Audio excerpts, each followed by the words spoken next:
foot or less.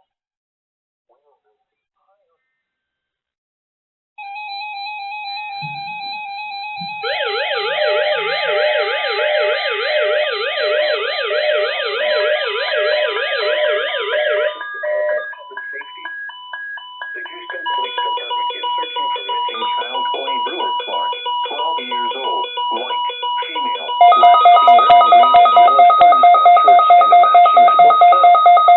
The missing child was last seen at 3 a.m. on July 29, 2024 at 4100 block of Little York Road in Houston, Texas.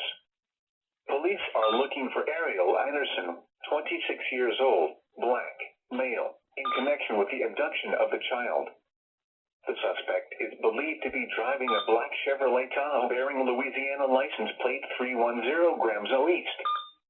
The suspect was last seen in Houston, Texas. Law enforcement officials believe the child to be in grave or immediate danger. Anyone with information regarding this child abduction should contact the Houston Police Department at 832-394-1840.